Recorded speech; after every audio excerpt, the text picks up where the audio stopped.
Bonjour et bienvenue à Mix-moi ça où on célèbre la chose qui nous réunit le plus et la chose qu'on a tous en commun et c'est la bouffe. Je m'appelle Florentine et aujourd'hui on va célébrer le brocoli.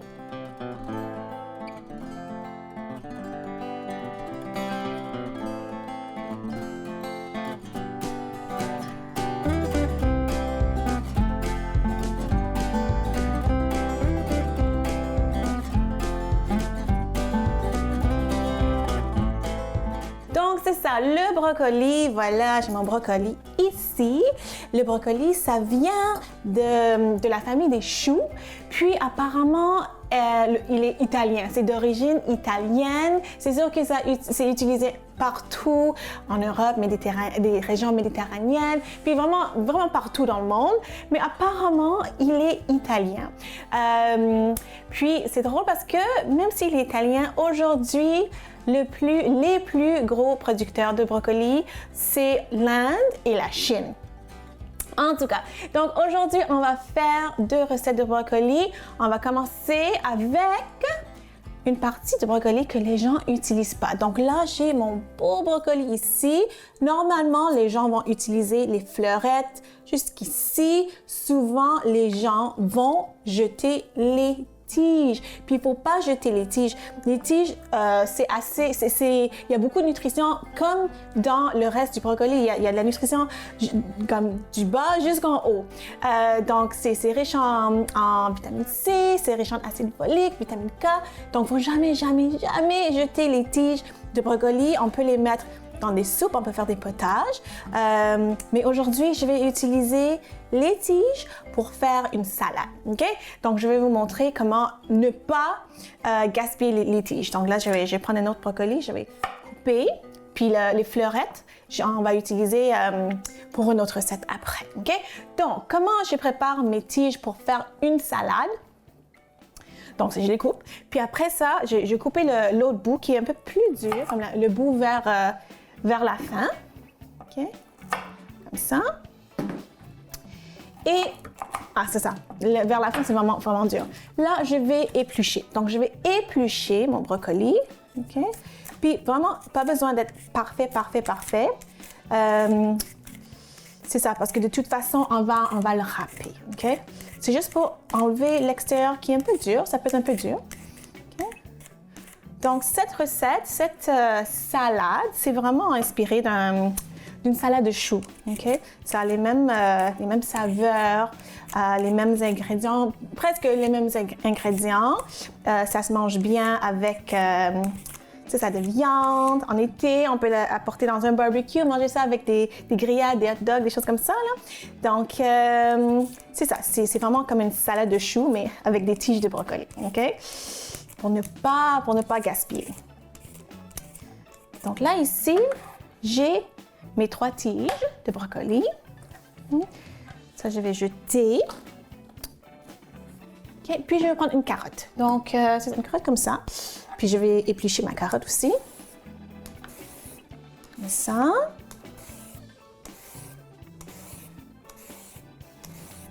Okay.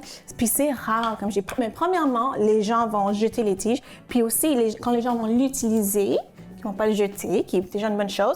Et c'est rare que les gens vont le manger cru. Ils vont l'incorporer dans des sautés style asiatique, dans des soupes, dans des potages, comme j'ai dit. Mais aujourd'hui, c'est une autre option. Okay, c'est cru. Donc, tige de brocoli, carotte, on va le râper.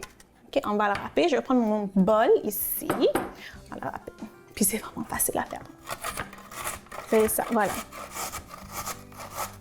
On râpe le brocoli, les tiges de brocoli. Ça.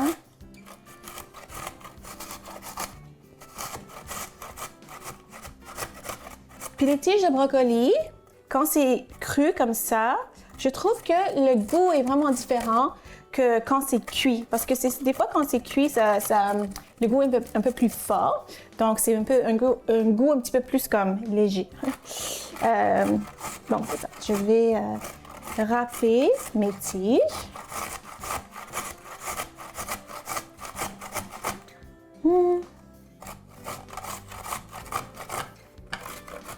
Puis si vous arrivez à vraiment un bout qui est vraiment dur vers la fin, forcez-vous pas. Hein? Donc là, je trouve que c'est vraiment difficile à râper. Le reste, je vais le mettre au compostage, OK? C'est ça, mais au moins, on utilise plus qu'on peut. OK? Il y a des tiges qui sont plus dures que d'autres. Donc, c'est ça, juste râper. Râpez jusqu'à ce que ça soit trop difficile à râper, puis vous arrêtez. Okay? Voilà, ça. Donc là, j'ai mon brocoli qui est râpé. Je vais mettre ça dans mon bol. Ici. Puis là, je vais faire la même chose avec la carotte. Oups. Même chose avec la carotte. Râper la carotte. Puis même si vous voulez incorporer ça dans une vraie recette traditionnelle de salade de choux, comme le chou avec la carotte, avec du brocoli, pourquoi pas, hein? Pourquoi pas? Ça fait changement. Râpez ma carotte. Puis vous mettez les proportions que vous voulez. Plus de carottes, plus de brocoli, vraiment comme vous voulez. OK?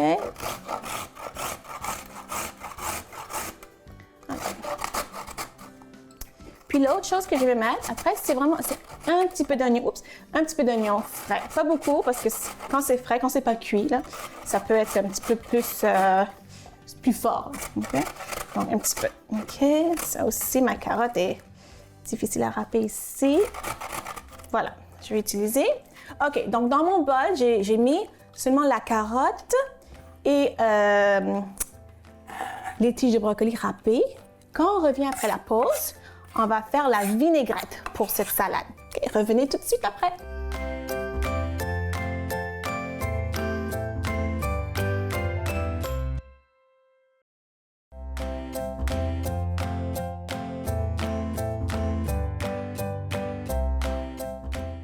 Alors ici, dans le bol, on a notre brocoli et notre carotte qui est râpée.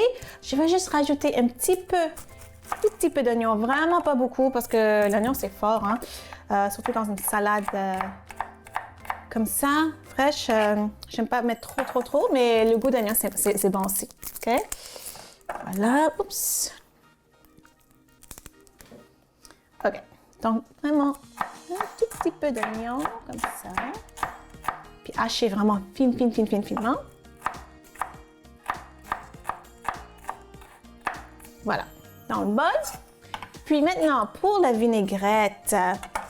OK, la vinaigrette, c'est assez spécial. Donc, mais vous faites ça au goût, faites ça à l'œil, vous allez goûter ce que vous préférez. OK? Donc, vu que c'est comme une salade de choux, inspirée d'une salade de choux, ça commence avec la mayonnaise. OK? Donc, je vais mettre la mayonnaise. Comme ça. Après ça, je vais mettre un peu de vinaigre de riz. OK? Moi, j'aime ça le vinaigre de riz parce que, oui, c'est surette, c'est acide, mais il y a un petit goût sucré que j'aime. Donc, un petit peu. OK? Je vais essayer de mesurer. Normalement, je ne mesure rien. Je fais tout à l'œil. Donc, mesurer comme ça. Ouais, ça sent bon. Après ça, je vais mettre...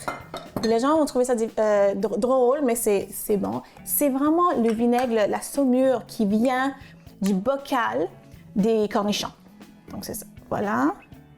Comme ça. Et je vais mettre aussi... je vais sortir comme ça. Je vais couper un cornichon aussi. Une tranche de cornichon. OK. Des fois, dans des salades de choux traditionnelles, ils vont mettre la relish. Moi, j'aime pas ça. Je trouve que c'est trop sucré. Mais les cornichons, j'aime ça. OK? Donc, je vais mettre un peu de cornichons coupés, hachés. Okay, comme ça. Voilà. Voilà. Après, un peu d'aneth, parce que cornichons et aneth et mayonnaise, ça va super bien ensemble. Après ça, un petit peu de sucre, un petit peu, comme une pincée, comme ça. Et évidemment, pour vraiment faire équilibrer le tout, un peu de sel, un peu de poivre. OK? Donc là, je vais mélanger. Je sens la nette. Donc là, je vais mélanger le tout, comme ça. Notre vinaigrette.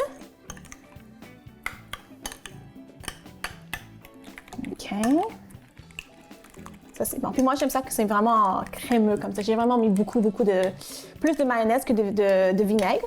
Donc, c'est ça. C'est pas liquide, c'est assez crémeux. OK? Je mélange tout ça.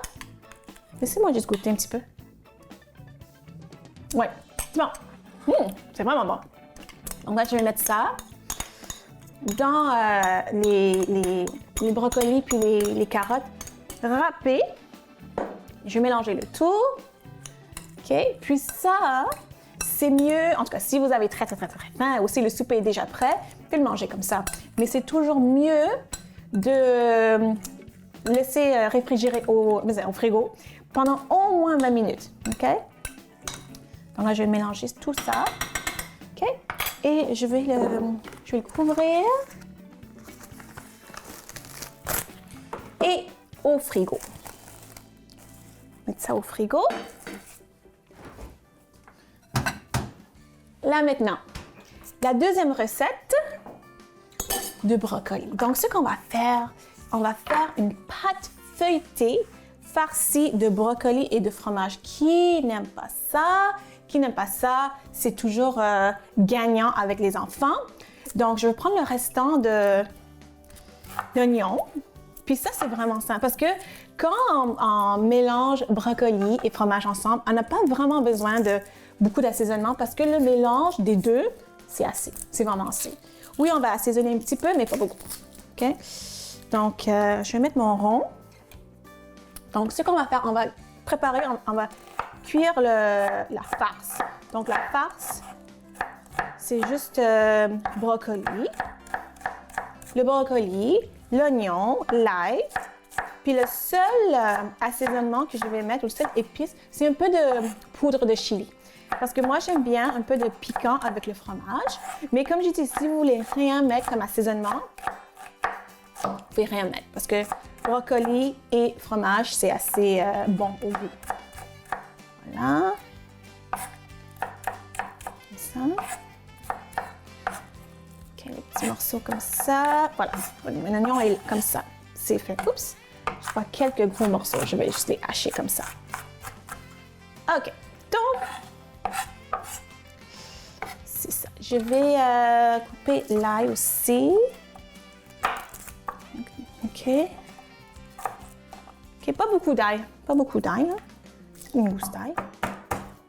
OK. Écraser comme ça, c'est bon. Voilà. Une autre gousse, je vais écraser. OK. Là, j'entends le rond. Je vais commencer à mettre l'huile. OK. Donc, comment on va faire? On va en fait cuire tout ensemble. On va cuire l'oignon, l'ail et les fleurettes de brocoli que je vais couper finement. Là. On va couper jusqu'à ce que tout soit très tendre. Puis après ça, on va rajouter du fromage à la crème. OK? OK, c'est bon. Donc, je vais commencer parce qu'on va tout mettre ensemble. Pendant que ça, c'est en train de chauffer, l'huile. OK?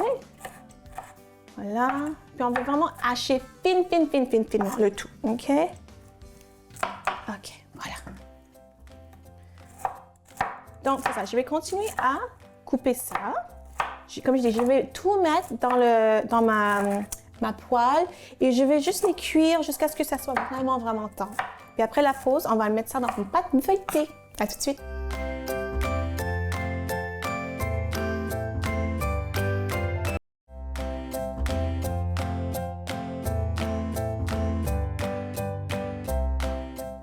Alors, c'est ça. Dans ma poêle, j'ai les brocolis qui ont cuit avec l'oignon pendant à peu près 10 minutes parce que je voulais que ça soit tendre. Hein?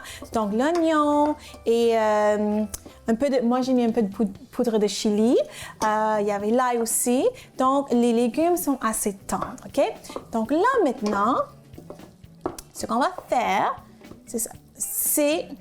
On va rajouter le fromage. Puis le fromage qu'on va utiliser, c'est le fromage à la crème. OK? Parce qu'on veut un fromage qui est crémeux, mais qui va lier le tout quand on va farcir les pâtes feuilletées. Donc, fromage à la crème. Okay? Puis je mets tout le pot. Pour la quantité de brocoli puis d'oignon qu'on a utilisé, je vais mettre le tout. Puis ça va être bon. qui n'aiment pas le mélange de fromage et brocoli. OK, puis c'est ça, je vais juste le bouger comme ça dans la poêle parce que je veux que ça fonde, évidemment. Je veux que ça fonde. Puis je veux que ça mélange avec le brocoli. OK, voilà. C'est ça. Je vois déjà que les morceaux de brocoli sont en train de coller sur le fromage, sont en train de coller ensemble aussi. Ça fait un petit peu comme un... C'est ça, comme la colle, parce que comme j'ai dit, quand on va le mettre dans la pâte feuilletée, on ne veut pas que ça parte partout, on ne veut pas que ça soit trop coulant, on veut que ça soit assez adhésif, que ça reste ensemble dans le fond. Okay? Parce que quand on va le cuire au four, puis après quand on va le manger, puis quand on va croquer dedans, on ne veut pas que ça dégouline, on ne veut pas que ça couille. Okay? On veut vraiment que ça soit comme ça, crémeux, puis tous les morceaux ensemble. OK. Ça, c'est parfait. Donc là, ce qu'on va faire, c'est que on va préparer notre pâte feuilletée. OK? C'est ça. Je vais arrêter le rond comme ça, là. Je vais préparer notre pâte feuilletée. Comme ça. OK? Puis, c'est ça. Ça, je vais mettre au frigo ou en fait congélateur 5 minutes pour que ça refroidisse parce qu'on ne veut pas le mettre la farce chaude dans la pâte feuilletée. Donc, je mets ça au frigo puis on revient tout de suite juste pour préparer notre pâte feuilletée.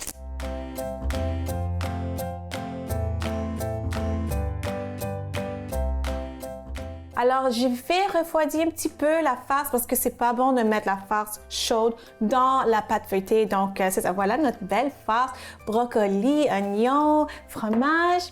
Donc là, on va le farcir. Donc, on va le mettre dans notre pâte feuilletée. Ça, c'est une pâte feuilletée que j'ai achetée à l'épicerie parce que moi, je sais pas comment faire une pâte feuilletée. Puis apparemment, c'est un processus assez long. Mais si vous savez comment faire une pâte feuilletée maison, pourquoi pas le faire, hein? Donc, je vais mettre ça sur ma plaque à biscuits. Puis, je vais faire des triangles, un petit peu comme des chaussons aux pommes.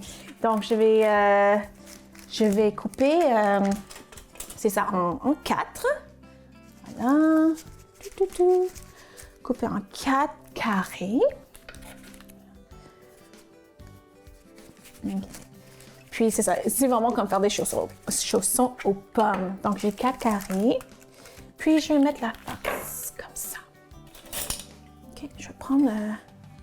c'est ça. Puis, il faut être vraiment généreux. Donc, je vais mettre un petit peu dans le milieu. OK? Puis, n'ayez pas peur. Si ça déborde un petit peu, c'est pas bien grave. Donc, là, on va prendre, c'est ça, juste pour vous montrer un exemple. Donc, j'ai mis 2 bonnes cuillerées assez généreuses, là. Puis, je vais tirer comme ça. Tu sais, l'autre coin... Les coins ensemble, là. Puis je vais prendre les petites dents de ma fourchette, puis je vais les fermer comme ça. OK, ça. C'est beau, hein? C'est vraiment comme un chausson aux pommes, mais c'est salé, c'est du brocoli puis du fromage dedans. OK? Je vais faire avec les 3 autres. OK, voilà, dans le milieu. Okay. Des fois, les gens vont le mettre vraiment sur le bord parce que pour le refermer, mais c'est mieux de le mettre dans le milieu. Comme ça va pas déborder. Okay. Puis, c'est ça, c'est pour les gens qui prennent des médicaments, des anticoagulants. Des fois, ils ont peur de manger du brocoli parce que c'est riche en vitamine K. Mais même si vous prenez des médicaments anticoagulants, vous pouvez manger du brocoli, même si c'est riche en vitamine K, parce que la vitamine K, c'est impliqué dans la coagulation sanguine. Mais il faut juste pas en manger trop souvent. Puis la portion, il faut limiter la portion. Mais c'est pas interdit. OK. Voilà. Une 3e. Ça. C'est un petit peu plus, hein. Puis aussi pour les femmes, les filles qui veulent devenir enceintes, c'est vraiment riche en vitamine, en acide folique, les brocolis. Donc, c'est ça c'est une bonne chose parce que l'acide folique, c'est important pour avoir une grossesse en santé, pour éviter les malformations de la moelle épinière chez le bébé. OK? C'est important, l'acide folique. Donc là, j'ai presque terminé avec le quatrième ici. Ça sent bon, le petit farce, là, ça sent vraiment, vraiment bon. Puis je ferme encore avec les petites dents, de ma fourchette. Je pense que même pour les gens qui font des tartes, il existe les outils pour faire ça beau, là. Mais moi, j'utilise les petites dents de ma fourchette. Vous pouvez même brosser avec un peu de beurre si vous voulez. Moi, non, je laisse ça comme ça parce que les pâtes feuilletées, il y a vraiment beaucoup de beurre déjà. Ça va aller au four 375 pendant à peu près 15 minutes. Mais regardez, ça dépend de la taille, la grosseur que vous avez fait. 15 minutes, 17 minutes, quelque chose comme ça, mais surveillez. Donc au four, 375, 15 minutes. On revient après la pause, puis on va goûter à ça. Et notre salade.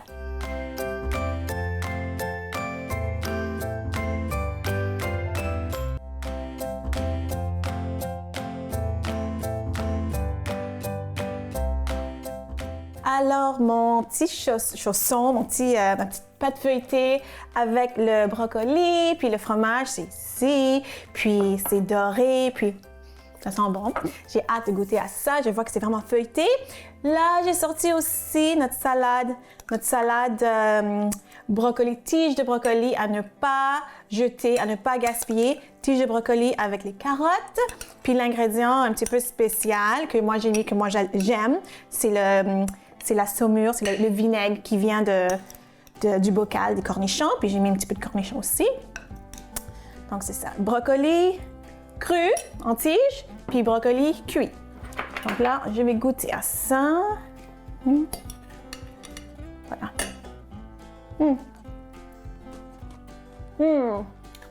Comme ça. Parce que c'est léger, c'est croquant, c'est sucré, c'est salé, c'est vraiment, vraiment, vraiment bon. J'aime ça. Ça, il faut faire à la maison. Là, maintenant, je vais mordre dans le milieu pour avoir vraiment l'intérieur.